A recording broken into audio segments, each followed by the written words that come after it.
Now I come to, I suppose, the bad news.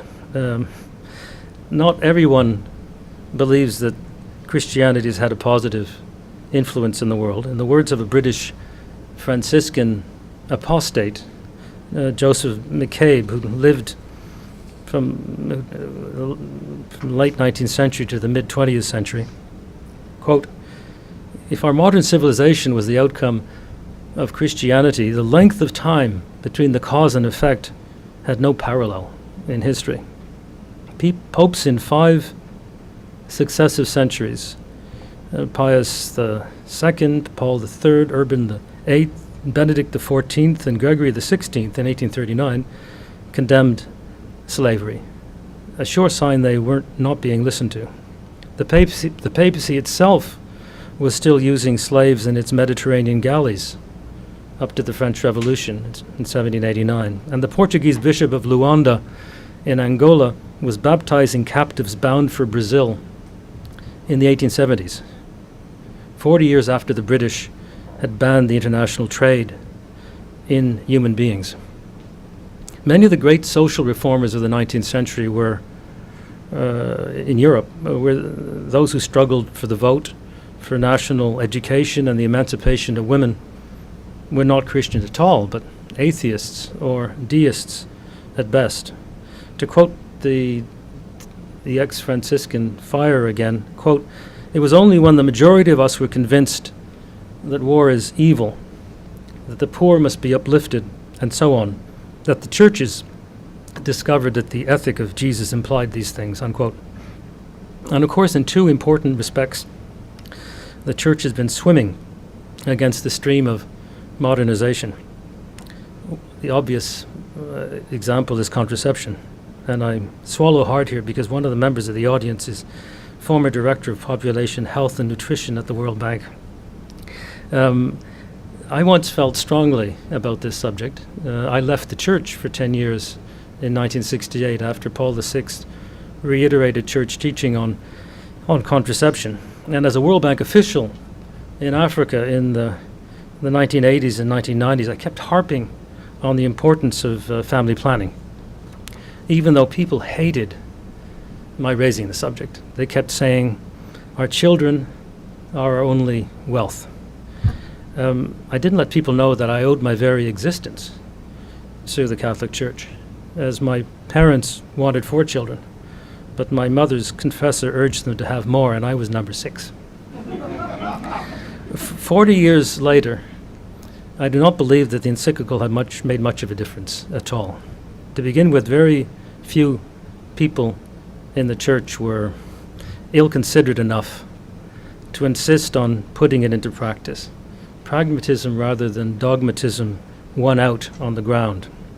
In my 3 years of research, the only cleric I met who admitted to preaching against contraception from the pulpit was an Opus Dei bishop in Lima, Peru.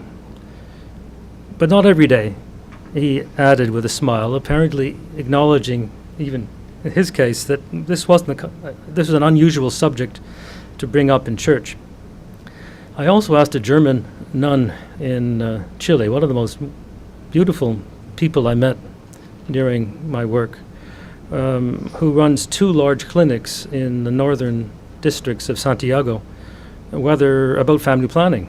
And she said, we offer, these 2 clinics serve 22,000 people. She said, we offer women the full range of contraception services. And I said, you got away with it? Well, she said, our parish priest stopped saying Mass for a while because he thought we were sinning. And I said to him, this is a matter of conscience, and my conscience is as good as yours, so I'm not going to ask your absolution. But she did decide to go and consult the cardinal in order to appease her pastor's worries. And she had a wonderful 1-hour conversation with the cardinal, who kept praising her work, asking questions about her resources and what she was doing and so on. And after about an hour, there was a knock on the door. Her time was up. And she still hadn't raised the subject that she'd come to ask advice on. And still the cardinal said, well, make another appointment. So a month later, she was in the same situation. The cardinal was very positive, very loquacious. And once again, with a knock on the door.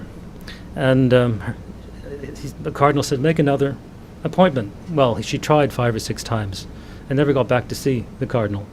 And she drew the obvious conclusion.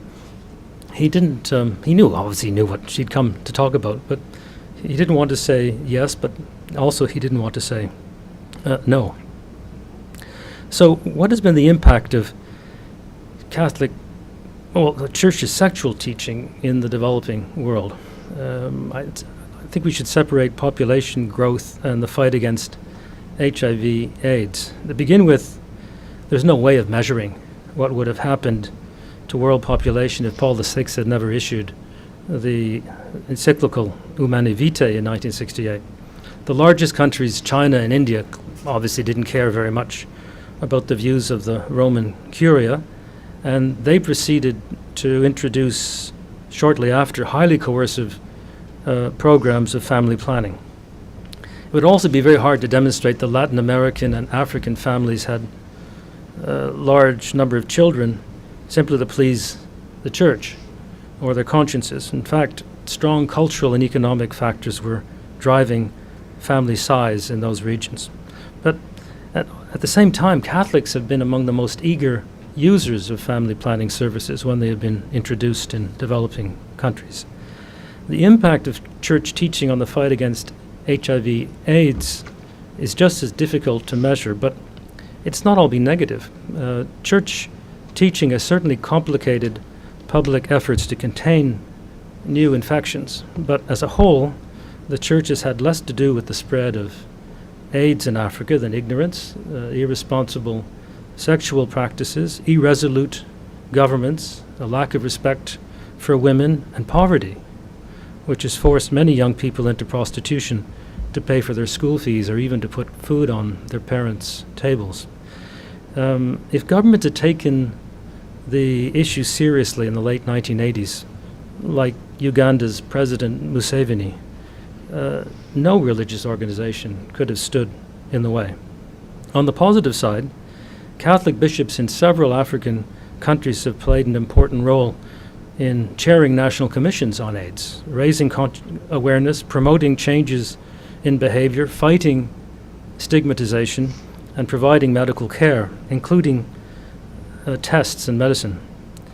Field professionals, without a religious axe to grind, now agree that a comprehensive approach is needed. Abstinence, fidelity, condoms, water testing, male circumcision, and greater use of antiretroviral drugs, which protects against infections but also lowers transmission risks. What is important is that there's been real progress in reducing infections, and the Catholic Church is one of the largest sources of help to people affected by HIV/AIDS. Some estimates suggest that the Catholic Church now distributes 1/3 of all the antiretroviral drugs in the world. Catholic Relief Services in this country receives $1 billion a year from USAID as part of the PEPFAR program overseas. In India, Catholics, who are only 2% of the population, are the second largest provider of health care for those with HIV/AIDS after the government itself.